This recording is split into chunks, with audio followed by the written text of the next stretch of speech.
And welcome back to Breaking Dawn, Trinidad and Tobago. Right now, I'm joined by the Minister of Finance and the Economy, the Honorable Larry Howai is with us.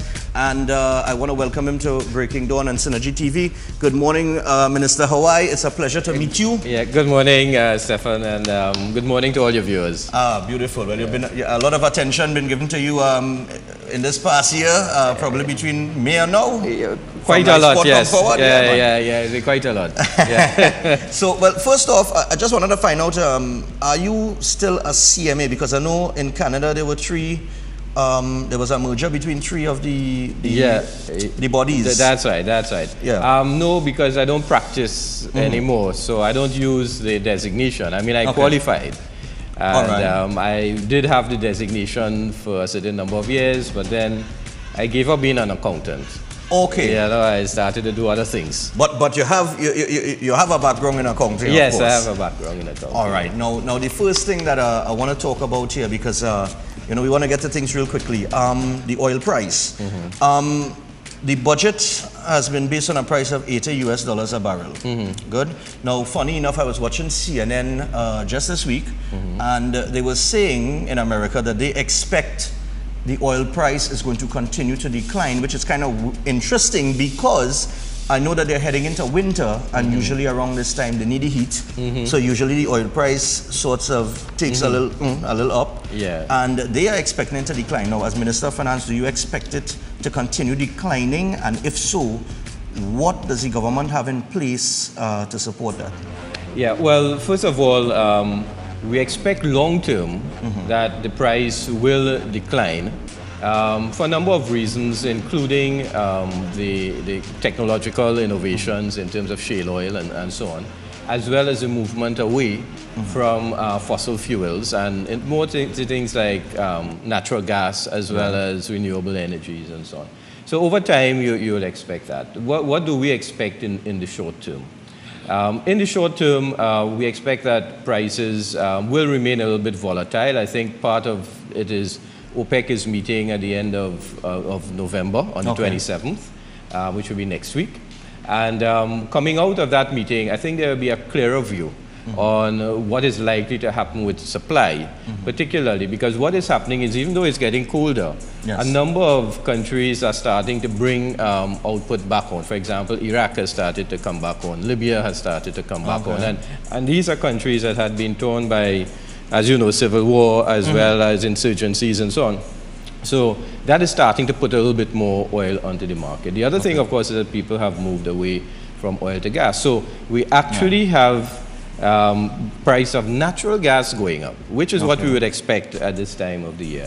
Now, the thing about Trinidad and Tobago is that we are more a gas economy than an oil economy. We produce the equivalent of about, say, 800,000 barrels of oil equivalent a day, of which about 80,000 is oil, and the rest is natural gas, right? So that we are more of an oil economy than a gas economy. Now, that doesn't translate directly into the relative shares in terms of revenue because oil gets a higher price, and also because the tax arrangements for oil is different for gas, right? But nevertheless, our tax revenues from gas is much more than oil. So even though oil has gone down, it hasn't really affected our overall revenues because gas prices have gone up, so that we've compensated for the decline in oil revenues by the increase in revenues from gas. So overall, right now, we're pretty stable. We don't have too much of an issue as far as our budget is concerned, actual versus budget. But we do expect that our oil revenues, if we compare it now to last year, will be lower than it was last year. But because gas revenues are better in terms of the budget, we should be reasonably. But is there a market where the natural gas is concerned? Oh, yeah. There's a very significant market for natural gas everywhere in the world. For example, the Japanese turned down their nuclear reactors. And instead of producing electricity and power from their grid from nuclear energy, they're actually using natural gas now. So natural gas is a big thing. Chile, for example, Trinidad and Tobago supplies 65% of Chile's natural gas demand. Right, 65%. Now, what Chile used to do is they used to buy from Argentina. Right. But then a few years ago, Argentina changed how they decided to reserve more of their gas for their domestic use, right? And the pricing arrangements and so on, they changed and so on. And therefore, Chile has had to move to new sources of LNG.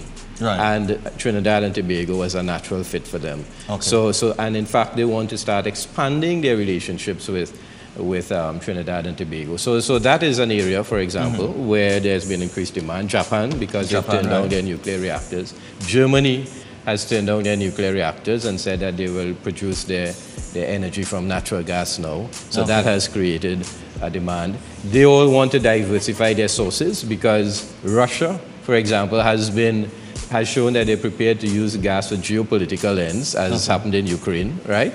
So with Ukraine. So therefore, the Europeans don't want to depend on Russia for gas, right? So they want to diversify. And Trinidad and Tobago exporting into Europe is a good source of gas for the Europeans on the whole. So we've had, so there's no issue with respect to demand for natural gas. Our problem is we can't produce enough. So there's no need to panic concerning the decline in the oil price? No. What has happened is that we've been in the old days we used to be an oil economy. So that now it's sort of reversed. Yeah, it's reversed, but people still think it's an oil economy, and therefore you tend to react in that way. We actually realized that last week we had a lot of calls we were taking on this particular topic, and people I think didn't understand where we are, where the revenue is concerned, oil versus natural gas. Yeah. But shifting gears for a while now, as an accountant, and now I come to why I asked if you were a CMA, still a CMA, but as an accountant, you are required to follow all tax laws, correct? That's right. In any jurisdiction that's right. or country. Yeah. And in this particular situation, we're going to talk about Trinidad and Tobago. Right. So let's get to the president and this $28,000 tax-free that's it. allowance. Yeah. Okay? Yeah. Could you give us a little information on that? Well, basically, the background is that the CPO, of course, what happened is that recently the SRC increased the allowances and the income of the persons that fall under the remit of the SRC. Right. And so that the president did get an increase. And what happened is around just before that, he had moved into special accommodation at Flagstaff Hill. And the issue was then, should he still get the allowance, or should he, or should he give up the allowance given the fact that? So the CPO was asked to rule on the matter. The CPO is the secretary to the SRC, and what happens is that the SRC is the one that is responsible for the increases here, and also for the rulings and so on that relate to these matters. It can't come to cabinet, and the reason for that is that, in your company, for example, the security or the messenger wouldn't determine the managing director's salary. Right? In the same way, and it's not quite exactly the same, but in the same way, a minister of government can't determine the president's salary.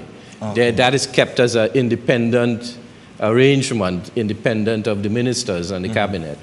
So, although the SRC will go and cabinet will approve in the context of its ability to pay and so on, in terms of determining the relative weightings and so on between jobs and so on, that is not something for the cabinet to determine. Well, I understand from what Minister Barrett said in a news article yesterday. He said that the permanent secretaries take guidance from their respective ministers, but they remain the accounting officers. Yeah, that's and right. the chief personnel officer remains the public service executive with the final decision-making authority in these issues. In terms of interpretation, yes. In terms of interpretation. So the decision on the $28,000 allowance, the final decision would have laid with the CPO. Yeah, in a sense, yes, because what she would have done is she would have provided an interpretation of whether it should be paid or not. So what she does is she looks at what the SRC gave. In other words, if you don't have suitable accommodation, you should get this, right? And she will then determine in the context of the accommodation that has been provided, how these things are normally done, what the precedents have been, what happens in the industry as a whole, in commercial practice in other areas and so on. And on the basis of all of that, she would then make a ruling.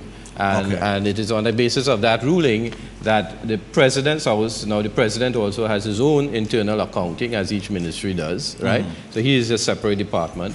So his internal accounting staff now, on the basis of the ruling from the CPO, would have then made the arrangements to pay. Okay. So I'll tell you what, we're going to take a break, and when we return, I want to touch on that. I want you to elaborate on that tax-free aspect of that $28,000 allowance. So we're going to take a break, and when we return, more with Minister of Finance and the Economy, Larry Howai.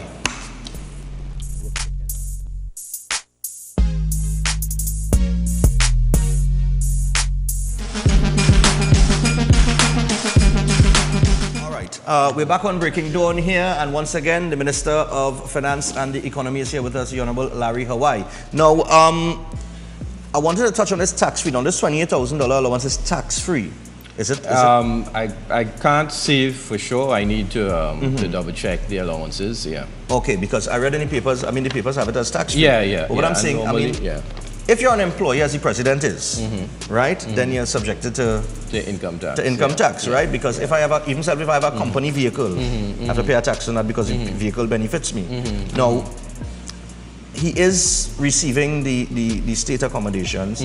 So if this is, like you said, you have to double check it, but from an accountant's point of view, should this be tax-free? Is it? No, well, what happens is that normally the certain allowances, income and allowances for certain positions are determined as tax-free.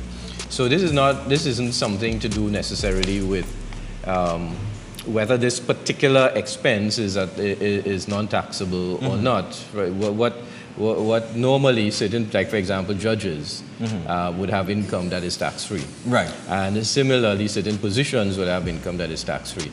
So if, assuming that it is, then it would be in the context of that arrangement where certain office holders, their income is determined as tax-free. But is the President exempt from tax? In certain cases, in yes. certain cases? Yeah. And I need to just double-check this one. All right, no problem. Now, one of the things I want to ask you about property tax. It seems that when it was there, it really didn't hamper people in any particular way. People, I don't think they really had a problem with it. Why aren't we looking, or are we looking at implementing property tax at some point? Yeah. Well, that is something that is a policy position that the government will have to take. But what has happened is that I think the old property tax arrangements were very archaic. And in fact, one of the problems we had was that the rules weren't updated on a regular basis. We didn't have an intrinsic ability to update the rules. So for example, you may have a building here, which may be paying land and building taxes on basis that it's been there for years and years, right? And next door, you may have another building that also has been there, but what has happened is the guy has fixed it up a little bit better. But he is paying the same as this fella here. And what we realize could happen is that the property tax, unless we update all the rules, you could have discrimination and you could have judicial reviews, and you could have, if we was to simply reintroduce the old tax, right, on the basis of the fact that the different properties may be valued differently, but paying actually the same amount of tax, you could have a judicial review and the entire tax could fail because it could be deemed to be discriminatory. So therefore, what we've done is we've started a process of bringing all the rules up to date. In any event, we need to understand what's the situation with taxes generally. And what we've discussed is that perhaps if we're going to bring it back, what we should do is focus on the industrial buildings first. In other words, you have large properties like Petrotrin Atlantic LNG, you know, multi-billion-dollar properties and so on. Right. And those properties are properties that we should focus on because that is where you earn most of the revenue. And therefore, perhaps what we should do is seek to see to what extent we may be in a position to start introducing it at that level first. So, assuming that we do get the approval from a policy point of view for us to proceed with it. So, it is something that continues to be under review. It is something that we're looking at the options for in terms of its revenue potential, but we're also looking at it to ensure that we stay true to the commitments which we also made to people. All right, now real quick, just before, we got about 5 more minutes until the top of the hour, so sure. I got 2 more questions for you here. I've just been ushered in, one has been ushered into me here by Mr. X, one of the dotish men. I just want to touch quick on the of course, I want to commend you for increasing the deduction in the pension plan / deferred annuities from 30,000 to 50,000, which would probably mean that people with those plans can now put aside that money and claim a tax refund on the higher amount, right? Now that's terrific, like that. But what would be good to see is the people with the pension plan / deferred annuities, if they could be able to switch from one plan to the next without suffering losses. All right, because I know they do that in some countries, all right? And I mean, they're able to do so because one has better benefits than the other. Yeah. But right now, if you were to do that, you would have to pay a hefty penalty. Is there any intention to bring forward any legislation where that is regarded? Yeah, pension portability is an important thing on our agenda. We have a full plan for pensions, and from 2012 we started rolling it out. For example, in 2012 we increased the contributions to NIS, but we also increased the benefits. So, for example, people who recently retired from their places of employment and they're getting NIS. So there are some who are getting up to about $3,400, which is much more than the $3,000 that people used to get before. But the reason for that is that we had increased the contributions. Right. So those are people who paid increased contributions towards the end of their working life. And we'll continue to increase those contributions on an annual basis up until 2019. Okay. And we will also increase the benefits as we go along. So that is something that will give additional income to persons. So then the next step we took was the increase in the amount payable to the senior citizen pension, as well as the public service pensions, because there are a lot of public servants who some years ago were getting just $1,500 a month as a pension. You can't really live on $1,500 today. Exactly. And then so it was increased to $3,000, and we have now increased it further again by another to $3,500, and that is because we want to set a minimum level at which people should be able to live, I mean, reasonably comfortably and pay their bills and so on. Not comfortably, but at least be able to pay their bills. So the next stage we want to go to would be having defined where we want the minimum to be, and help to put some things in place for NIS to start to become much more self-sufficient and so on, and to deal with the deficits and so on, and to meet their commitments. The next stage we want to go to is the new changes to the legislation that we want to see to deal with things like you're speaking of here, the pension portability. Yes. To allow people that to would, move I mean, around. that would make the insurance industry definitely more competitive. That's right. Would it that's not? right. That's right. But do you expect right. to get some resistance from the insurance companies on this one? Well, I think there are always concerns, but then on the other hand, you lose on one side, you gain on the other side. You know, if you perform well, you get more business, and therefore I think everybody should be supportive. But as usual in Trinidad, everybody has a point of view. Exactly. And just finally here, real quick, before we get to the news and close it down and say goodbye to the minister, we want to find out about is it the IFMIS? The IFMIS? Yeah. Yes. Mr. X wants to find out a little bit about that. Well, the system we've been, specifically which area you want to deal with in terms of IFMIS? The overall implementation. Yeah. Well, that process is ongoing. We actually did a note for cabinet recently to get some additional funding so that we can move the process forward. It's very important for us in terms of ensuring both information as well as the ability to effectively execute the payments and so on that we need to make and so on.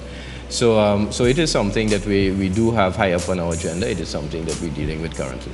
All right, Yeah. beautiful. So there is some information from the Minister of Finance and the Economy. I want to thank Minister Larry Howai for coming through and spending some time with us on Synergy TV Connect Breaking Dawn. And of course, we welcome you back at any time, and we hope you feel free to come again anytime you choose to. And you know, I mean, the public, one thing we try to do on the program, we try to get the most accurate information, or as close to that we can get, and give it to the public. And you know, we don't ask them to think like us. We simply ask them to think. And that's it. So information is always welcome here on Breaking Dawn. Keep it right here. Your 7 o'clock news is up next.